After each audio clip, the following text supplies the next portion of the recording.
नमस्कार दोस्तों, बात करते हैं बैंक ऑफ बड़ौदा स्टॉक की। बैंक ऑफ बड़ौदा एक बहुत ही अच्छी कंपनी है और यहाँ पर अगर आप देखें तो दो बड़ी खुशखबरी आप लोगों के लिए आई है। इन्वेस्टर्स के लिए ये बड़ी न्यूज़ है क्योंकि ये एक लंबे समय की रैली के बाद लगातार स्टॉक एक रेंज में फंसा हुआ था और अभी इस खबर से मुझे लगता है कि बहुत अच्छी रैली आने की, दोबारा से एक ब्रेकआउट की उम्मीद है। मोतीलाल ओसवाल का एक बड़ा टारगेट भी यहाँ पर है। आईसीआईसीआई डायरेक्ट ने भी एक बड़ा टारगेट दिया है इस खबर के बाद।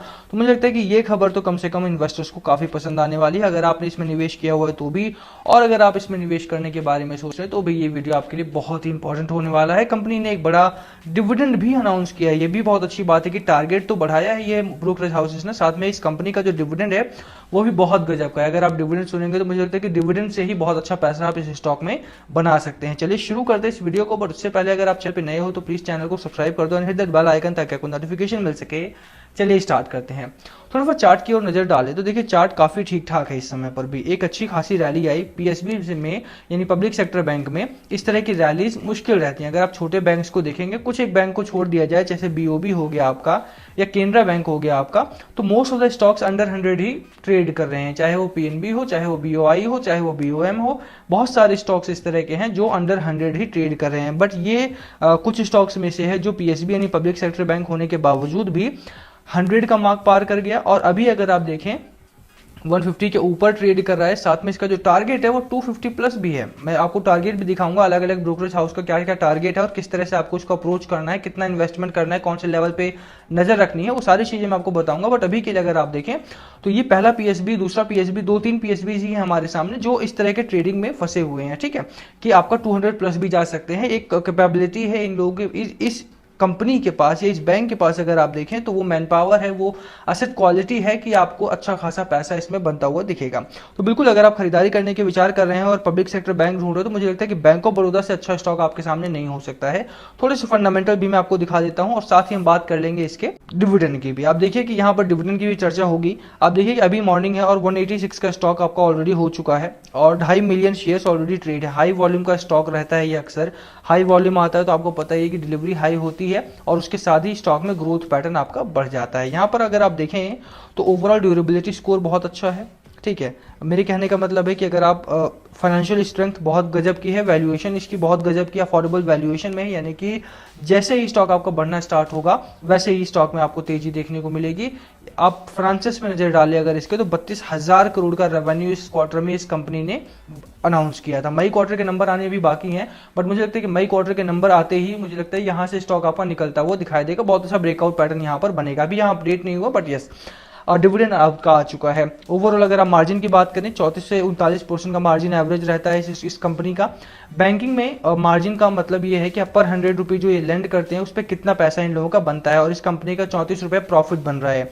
यानी कि अगर 100 रुपये ये लोग उधार दे रहे हैं, 100 रुपये अगर खर्च कर रहे हैं तो 34 रुपये इनका प्रॉफिट होता है, मार्जिन होता है 34% का। तो हाई मार्जिन की कंपनी है और हाई मार्जिन की कंपनी में निवेश करने का बहुत अच्छा फायदा होता है। कंपनी लॉस नहीं कर रही है, एनपीए नहीं बना रही है, इसका मतलब है कि लॉन्गर पीरियड में आपको बहुत अच्छा खासा मुनाफा भी देखने को मिलेगा। यहाँ पर अगर आप लोअर एंड पे आते हो तो आपको नेट प्रॉफिट दिखाई देगा। ये इसका नेट प्रॉफिट है, 5200 करोड़ का नेट प्रॉफिट किया था, उससे पहले 4400 करोड़ का, उससे पहले 3400 करोड़ का। तो आप देख सकते हो कि जंप कितना अच्छा है यहाँ पे। ठीक है, और यही जंप मुझे चाहिए होता है किसी भी कंपनी में। अगर आप जा रहे हो तो ग्रोथ आपको दिखनी चाहिए, ग्रोथ आपको यहाँ पर दिखनी चाहिए। 2000 से 5200 करोड़ का नेट प्रॉफिट उन्होंने एक साल में लगभग डबल कर लिया अपना नेट प्रॉफिट। और अगर नेट प्रॉफिट डबल हो रहा है इसका मतलब कंपनी ग्रो करे, और कंपनी ग्रो करे तो उसका सीधा असर किस पे होगा? उसका सीधा असर होगा इन्वेस्टर्स की जेब पर, यानी कि आपको अच्छा खासा मुनाफा इस स्टॉक से मिलेगा। बिल्कुल यहाँ पे खरीदारी करके चलना चाहिए। डिलीवरी पैटर्न भी आप देख लीजिए कि डिलीवरी कितनी अच्छी हो रही है। वीकली डिलीवरी अगर आप देखें तो वीकली डिलीवरी 32% की है। 9 जून को 32% की डिलीवरी हुई थी। ओवरऑल वॉल्यूम अगर आप देखें 10 मिलियन शेयर ट्रेड हुए थे 9 जून को और 3.5 मिलियन हाई वॉल्यूम आपका लॉन्ग टर्म के लिए ये डिलीवर हुआ है। तो मुझे लगता है कि यहाँ से भी आपको एक आइडिया मिलता है कि कितना बड़ा स्टॉक और कितनी बड़ी कंपनी है, किस तरह से ये आगे बढ़ रही है और कितना आपको निवेश इसमें करना चाहिए।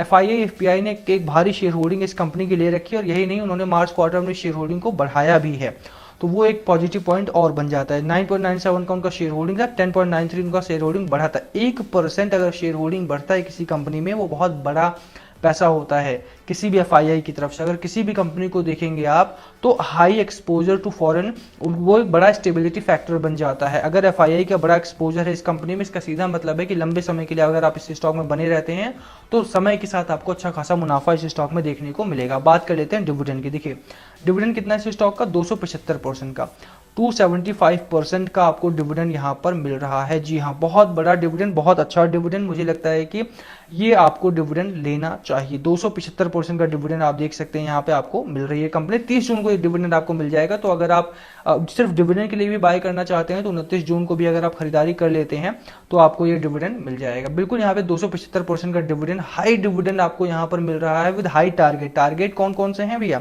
टारगेट भी मैं आपको दिखा देता हूं। यहाँ पर आप देख लीजिए आईसीआईसीआई डायरेक्ट का टारगेट 220 का है, वहीं पर अगर प्रभुदास यानी पीएल का देखेंगे तो 235 का, 26% का अपसाइड यहाँ पर अभी भी देखने को मिल रहा है। एचडीएफसी का टारगेट मैं आपको चार्ट पर लेकर के चलता हूँ, वहां बता देते हैं। जी हाँ, अगर आप देखेंगे तो स्टॉक एक रेंज में है और रेंज में कहां पर करनी है खरीदारी, लोअर एंड पे आपको खरीदारी करनी है। अराउंड 175 170 के आसपास ये खरीदारी आप रखें। सपोर्ट लेवल आपका यहाँ पर होना चाहिए। टारगेट कितना है, टारगेट है 235 रुपए का आपका आईसीआईसीआई डायरेक्ट का और पीएल का। एचडीएफसी का कितना टारगेट है, एचडीएफसी सिक्योरिटीज का अगर आप टारगेट देखेंगे तो उनका टारगेट 242 का है, यानी कि 242 का टारगेट एचडीएफसी सिक्योरिटीज का है। बिल्कुल यहाँ पे खरीदारी करके चलना है। चार्ट मैंने आपको स्टार्टिंग में भी बताया, आरएसआई अगर आप देखिए स्ट्रांगली बुल रन में है, मैकडी आपका स्ट्रांगली बुल रन में है। हिस्टोरिकली अगर आप देखेंगे तो चार्ट ने एक अच्छा खासा ग्रोथ यहाँ दिखाया है। थोड़े दिन अगर इस जोन में भी रहता है तो मुझे लगता है कि स्टॉक में आपको पहले तो डिविडेंड एंजॉय करना चाहिए। उसके बाद अगर आप देखेंगे तो स्टॉक में आपको 235 का यानी 25% का अपसाइड भी मिल रहा है, 25% का अपसाइड यहाँ पर अभी भी है। तो सीधा है कि प्रॉफिट तो है ही आपका इसमें और डिविडेंड का भी आप लाभ उठा सकते हैं। 275% का आपको डिविडेंड मिल रहा है, तो बिल्कुल दोनों के लिए ही मेरी बाय रेटिंग रहेगी। बिल्कुल खरीदारी कीजिए। शॉर्ट टर्म के लिए भी अगर आप बाय करते हैं 2 से 3 महीने के लिए तो 25% का आपकी कैपिटल बढ़ेगी और 275% आपका डिविडेंड मिल रहा है। तो बिल्कुल यहाँ पे खरीदारी करने की मेरी सलाह रहेगी। बाय कीजिए, होल्ड कीजिए इस स्टॉक को। 2 to 3 मंथ्स भी अगर आप होल्ड करते हो तो 25% आपका कैपिटल बढ़ने वाला है। बिल्कुल यहाँ आपकी क्या राय है बिल्कुल कमेंट करके शेयर करना। वीडियो को यहीं खत्म करेंगे। पसंद आई हो तो लाइक करना, चैनल पे नए हो सब्सक्राइब किए बिना मत जाना। Thank you for watching and अगर आपके संबंध में कोई और सवाल हो इस स्टॉक से संबंधित या किसी और स्टॉक को लेकर के प्लीज कमेंट करना, हम जवाब देने की कोशिश करेंगे। Thank you.